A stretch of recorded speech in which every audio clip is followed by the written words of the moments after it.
Добрый день, дорогие подписчики и гости канала. Сегодня с вами я, один из авторов телеграм-канала генерал СВР, генерал-лейтенант службы внешней разведки, тот человек, которого вы знаете как Виктор Михайлович. Сегодня у нас среда, 30 марта, экстренный выпуск, и тема, которую мы сегодня обсуждаем, одна – это война. Нас спрашивают, почему у нас выпуск экстренный, и все предыдущие выпуски экстренные. Ну, здесь можно сказать одно. Идет война. Война само по себе событие экстраординарное, поэтому и каждый выпуск во время войны является экстренным. Сегодня мы обсудим события, которые произошли с прошлой субботы. Дело в том, что и прошлый выпуск итогов недели мы с Сергеем Жирновым записывали в субботу. Вышел он в воскресенье, поэтому мы сегодня с вами обсудим те события, которые произошли с прошлой субботы по сегодняшний день. Начнем с вчерашних переговоров, которые состоялись в Турции. В Турции, я напомню, встретились делегации России и Украины. И по итогам переговоров Мединский вышел к прессе и толкнул такую интересную вещь, вернее не вещь, интересную речь, извините, которая заставила многих российских политиков, лидеров общественного мнения, да и часть общественности всполыхнуть огнем ярости по отношению к Мединскому. Напрасно. Мединский высказывает не свои позиции. Мединский высказал позицию, которую ему предложил высказать президент России Владимир Путин. Владимиру Путину надо было посмотреть на реакцию не столько общественности, сколько людей своего близкого круга, сколько реакцию руководства силовых структур, реакцию политических элит, реакцию бизнес-элит на возможный сценарий окончания войны, который можно назвать как сливной сценарий, когда сливаются практически все требования, которые были в начале войны, когда российское руководство довольствуется малым. Малым не с точки зрения, безусловно, украинского народа, который понес огромные потери, который понес огромные финансовые потери, разрушены города, погибли огромное количество населения, разрушена инфраструктура, погибли и мирные жители, погибли и военные. Так вот, Владимир Путин предложил Мединскому, по крайней мере, проговорить вслух вариант, когда российское руководство оставляет основными целями войны, ну или так называемой спецоперации, это уничтожение военных объектов и военной инфраструктуры на территории Украины, так называемая демилитаризация, что, безусловно, таковым не является, и сохранение, в кавычках опять-таки, мы сейчас говорим о том, что декларирует российское руководство, сохранение мира и спокойствия в Луганской и Донецкой народных республиках. Причем, как вы слышали наверняка, речь идет о территориях этих республик на момент начала войны, то есть на 24 февраля этого года. Фактически речь идет о так называемом ОРДО, отдельных районах Донецкой и Луганской областей. И фактически это слив всей операции. Полнейший слив войны, и объяснение такое довольно примитивное. Вот то, чего мы достигли, мы именно этого и хотели. И еще раз повторю, по той реакции, которую получил Владимир Путин, он понял, что все встречено в штыки. Общее разочарование у людей, по крайней мере, от тех людей, от которых Путин хотел получить реакцию и получил. Общее разочарование, и Путин дал распоряжение и Мединскому, и части спикеров, которые вещают от имени российского руководства, по крайней мере, декларируют позиции российского руководства, отыграть ситуацию, объяснить, что война не закончена и цели еще не достигнуты. Мединский также получил примерно такие же указания. Сейчас он выступит, по крайней мере, должен выступить с объяснением того, что он вчера сказал. Так как вчера его речь фактически являлась пересказом украинских предложений перед подписанием мирного договора, то есть фактически Путин заставил Мединского повторить фактически слово в слово, что готова, на какие уступки готова пойти Украина, минимальные, для того, чтобы закончить войну. И сейчас Мединский будет отыгрывать эту ситуацию. Посмотрим, насколько это получится. Да и вообще, мы уже говорили неоднократно о том, что война фактически на сегодняшний день, развязанная президентом России Владимиром Путиным, зашла фактически в тупик. Некоторые говорят, что война проиграна, но для того, чтобы проиграть или выиграть войну, должны быть какие-то результаты. Либо откровенные поражения, либо откровенная победа. Но так как нет ни с той, ни с другой стороны ни откровенных побед, ни откровенных поражений, еще раз давайте проговорим, что среди тех целей и задач, которые ставил Владимир Путин перед началом войны, не выполнена ни одна боевая задача. Еще раз повторяю, я извиняюсь, на сегодняшний день не выполнена ни одна из тех боевых задач, которые ставил президент России Владимир Путин. Не выполнено даже минимальное количество тех требований, которые были сформированы и сформулированы уже после неудач первых дней, неудач российской армии, я имею в виду. Из больших городов условно, еще раз повторяю, можно считать, что контролируется Херсон российскими войсками. Но судя по тому, что на днях был вывешен огромного размера украинский флаг на здании, если не ошибаюсь, обладминистрации этого города, то вы сами, уважаемые зрители и слушатели, можете судить, насколько хорошо или плохо контролируется этот город. По остальным регионам ни один крупный город не взят под контроль. Те мелкие города, которые условно опять-таки взяты под контроль, там абсолютно агрессивная среда, население категорически против оккупации. Давайте называть вещи своими именами. Захваченные территории по факту на сегодняшний день являются оккупированными. Местное население категорически против, никакой поддержки российская армия не получает. И сейчас, как только начнется так называемая зеленка, как только деревья покроются листьями, начнется партизанское движение, начнется партизанские методы борьбы, и все это увязнет в лучшем случае, а в худшем случае придется отступать российским войскам. Я имею в виду, если еще не будет подписан мирный договор. Увязли российские войска на всех направлениях без исключения. С сожалением можно сказать, что разрушены несколько украинских городов практически полностью. Практически полностью уничтожен Мариуполь, на 50% примерно уничтожен Чернигов, Сумы в плачевном состоянии, Харьков сильно пострадал. Мелкие города Северодонецк, Рубежное, Лисичанск в Луганской области, Волноваха в Донецкой области, Изюм в Харьковской области, очень сильно пострадавшие города, огромное количество разрушений. Еще раз повторяю, все, кто хочет получать объективную информацию, все это есть в YouTube, все это есть в телеграм-каналах, которые дают объективную оценку и объективные данные по тем событиям, которые происходят. В общем, катастрофа. Катастрофа и для украинской стороны, где погибли огромное количество, еще раз повторяю, мирных жителей, огромное количество военнослужащих, ну так и для российской стороны, где также погибли огромное количество военнослужащих и так называемых ЧВКшников, да, бойцов частных военных компаний, которые тоже принимают участие в этой войне.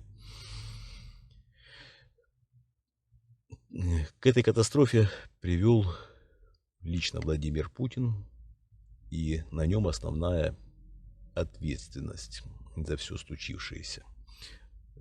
Также ответственность и на военно-политическом руководстве России, и на маршале, недомаршале Победы Шойгу, который появился наконец и сделал вид, что он чем-то управляет, хотя, конечно, ничем он не управляет. И в последнее время мы уже рассказывали неоднократно, что он не проявлял никаких инициатив в тех совещаниях, в которых принимает участие. Вообще имеет подавленный вид и не лучшее настроение. Он был одним из инициаторов войны. Мы об этом уже неоднократно говорили, я не буду повторяться. Давайте лучше перенесемся немножко еще на несколько дней назад к той информации, которую мы давали у нас в телеграм-канале «Генерал СВР». Это информация о том, что от СВР Путин получил доклад, в котором говорится о том, что талибы только и ждут, чтобы совершить нападение на Таджикистан. Талибы ждут, пока нормализуется погода, пока высохнут перевалы, где сошел снег. Сейчас там грязь. Талибы ждут, пока будут нормальные погодные условия и готовы совершить нападение на Таджикистан. Таджикистан – страна, которая состоит в АДКБ. Если, так как, я думаю, все наши уважаемые зрители и слушатели прекрасно понимают, что основным стержнем АДКБ является Россия. АДКБ – это договор о коллективной безопасности, и так называемый зонтик предоставляет Россия, безусловно, все остальные страны только пользуются этим зонтиком. Был расчет на то, что Россия огромная военная мощь, просто огромная военная мощь, это вторая армия в мире, как считали военные эксперты в некоторых странах. И вот вторая армия в мире увязла в позиционных боях в Украине, не имея возможности продвинуться в последнее время существенно вообще. Еще раз повторяю, Владимир Путин показал всему миру, что российская армия не в состоянии выполнять боевые задачи. Неадекватная оценка событий, неадекватная оценка ситуации в Украине, неадекватная оценка собственных вооруженных сил привела к катастрофе. Итак, талибы готовят нападение на Таджикистан. И в случае, если это талибы оценивают скептически возможности российской армии противостоять им, наверное, имеют на это свои основания. И Путин, безусловно, не в состоянии сейчас открыть второй фронт в Таджикистане, так как основная часть сколько-нибудь боеспособных формирований перекинуты на Украину. Еще раз повторяю, если вдруг Владимир Путин запустит, это все есть в том докладе, который предоставил СВР для Путина, если Владимир Путин не заключит мирное соглашение с Украиной, а заключает мирное соглашение, вернее всего, согласие на заключение мирного соглашения, как и условия, которые будут в нем прописаны, это личная инициатива и личное утверждение Владимира Путина, он лично будет все это утверждать, то, и так, если он не заключит мирный договор или, по крайней мере, не переведет этот конфликт в холодную фазу, может так случиться. Еще раз подчеркну, я не говорю о том, что это случится, я лишь только повторяю предостережения, которые есть от СВР в докладе президенту России Владимиру Путину. Талибы могут начать свое наступление на Таджикистан. Это будет обозначать только одно, это конец АДКБ, потому что Россия не сможет предоставить ни войска, ни вооружения. И я думаю, что таджикская армия не в состоянии будет противостоять талибам. Есть у меня такое ощущение, и те же самые настроения были переданы Путину в докладе. Так вот, это будет обозначать не только конец АДКБ, это будет обозначать конец власти Владимира Путина, слабость в отношении талибов, слабость в отношении украинских войск, общая слабость позиции Владимира Путина будет обозначать только одно. Его окружение не потерпит такого лидера, который все сливает, который слил Россию буквально в унитаз. Как это неприскорбно звучит. Но, к сожалению, это так. Владимира Путина в таком случае дни во власти сочтены, равно как и дни его никчемной жизни. В таком случае это не лучший вариант для России, так как власть постараются перехватить в этот момент те же самые силовые структуры. Возможно, война прекратится, и на Путина будет пытаться списать все грехи. Но, еще раз повторяю, никакого просвета для российских граждан в таком случае быть не может. Если, конечно, не будет острой реакции российского общества на эту проблему, когда к власти в России будут пытаться прийти силовики, и тогда возможен какой-то просвет. Я вот смотрел опросы последние общественного мнения, когда большая часть российских жителей России прогнозируют улучшение качества жизни в течение года-двух. Глупость полная, как в условиях этих санкций, как в условиях той ситуации, в которую загнал Владимир Путин в экономике, я имею в виду. Выживать сейчас не знает даже глава Центробанка Набиуллина вместе с прекрасным экономистом Силуановым. Поэтому анализ, к сожалению, российского общества, оптимистический анализ перспектив несостоятелен. Еще раз подчеркну, к огромному сожалению.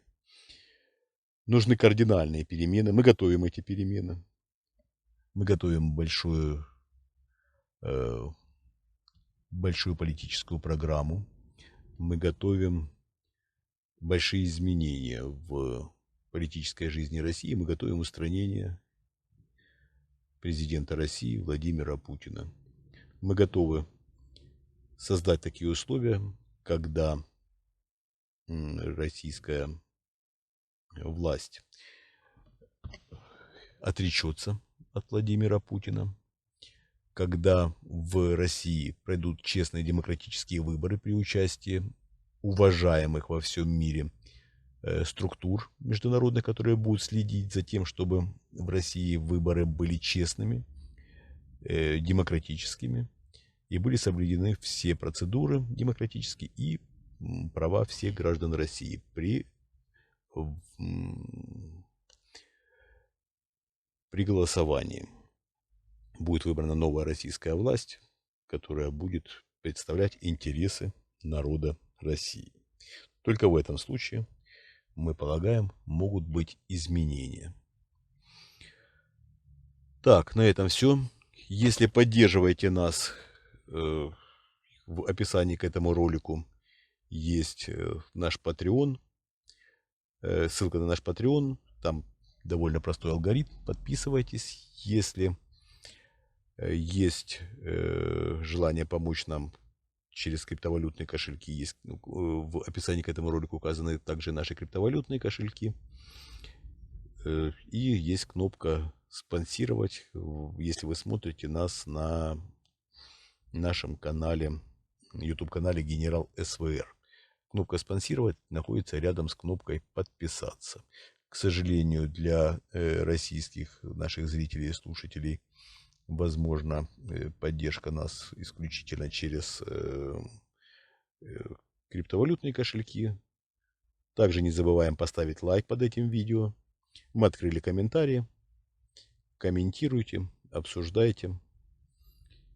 Надеюсь, что вы оцениваете должным образом нашу деятельность и понимаете, что мы работаем для вас. Мы работаем для того, чтобы Россия была счастлива и свободна, чтобы каждый гражданин в России имел возможности быть счастливым и свободным. Я понимаю, что каждый, конечно, кузнец своего счастья, но мы сделаем все возможное для того, чтобы люди в России могли сделать свой выбор, не опасаясь того, что его голос будет украден, и каждый человек будет отвечать за то, что он лично сделал, за кого он проголосовал, выбрав будущую власть в России. Еще раз подчеркну, я считаю, что Россия достойна лучшего. На этом все. Мы вас любим. Всего доброго. До свидания.